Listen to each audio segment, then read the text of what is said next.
The next step in your message development is to choose your target audience. For you to be able to deliver a message properly, you have to determine who your target audience is. And this is where you begin to ask the question, who do I want to send this message to? Where are they? Are they males or females or both? Where are they? Where do they consume their messages from? Which geographical locations are they in or can they be found? What media platforms are they going to be found? You ask yourself several questions concerning the profile of the person who is going to consume your message. And when you are talking about profile, there are a whole lot of ways, a whole lot of things that you have to do in terms of profiling. You have to also look at the interests of the person who is going to consume the message. You have to also look at the educational level of the person who is going to consume the message. This is because all these things will culminate in the way and manner that you are going to structure your messaging. If the people you want to send your messages are not the people who speak a particular language, perhaps you decide to choose a different language. So everything about message development and presentation actually it kind of revolves around the target audience. If you get your target audience right, you will definitely get your messaging right. If you get your target audience wrong, it is like speaking to someone who is not there. So in message development, you have to really profile your target audience. And you have to do that by asking the relevant questions. Who do you want to speak to? What is their age? What is their gender? What are their interests? Where can they be found? What do they like most? What kind of message don't they like? And many more. By the time you narrow down all these questions, you'll be able to get the right person that you can define as your target audience or target for your messaging. So after that, we now go on to the next step of message development and presentation. The next step in message development and presentation is to choose the medium or the platform or how you want to share your message. Don't forget that when we talked about the target audience, we said that for every target audience, you could find them on a particular platform. So right now, in choosing your platform, you have to ask yourself where you are going to find the person that you want to communicate the message to. Are they the people that use radio often? Are they on TV often? Are they on social media often? If they're on social media, what is the best way that they consume their messaging is also the question you have to ask yourself. If they are on radio, what kind of radio do they listen to? News or other kind of content? So you have to determine where you want to send your message for it to reach the target audience. And this is where we begin to talk about the platforms or the medium for communicating your messaging. When you finish with this, you can now move on to other parts of the message development and presentation. And here, we are going to be talking about formats. The reason why you need to consider the format for your messaging is because every single consumer of information has a preferred format or a preferred content. Everyone has a content, whether on traditional media or social media, that they prefer more than the others. So now when we talk about format, we are talking about the nature of the message you are sending. Is it oral messaging? Is it written messaging? Are you going to be using posters? Are you going to be using billboards? Are you going to be using debates? Are you going to be using interviews? Are you going to be using stories? Are you going to be using memes? Are you going to be using comedy?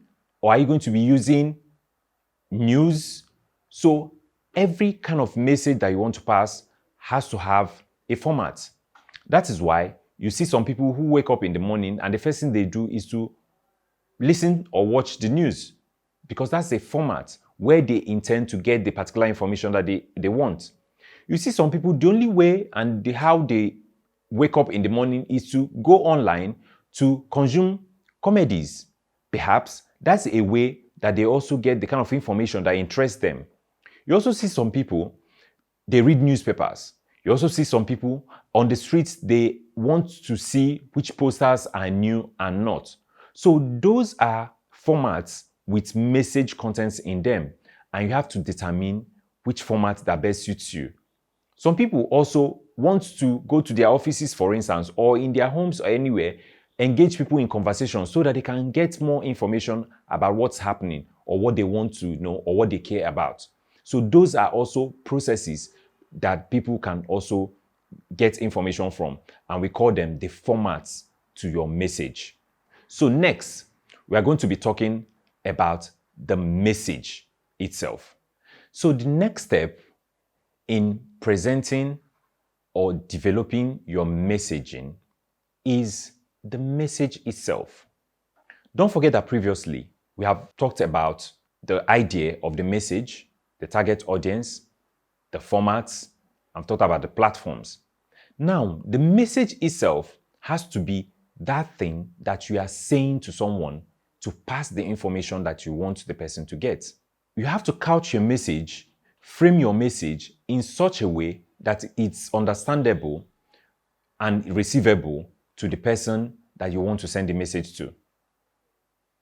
In this way, you have to determine what exactly is the best way to frame my message and it gets the attention of the person I want to send it to. In other words, what are we saying? We're saying that messages could be slogans, messages could be phrases, messages could come in hashtags that are on social media, messages could come as a campaign.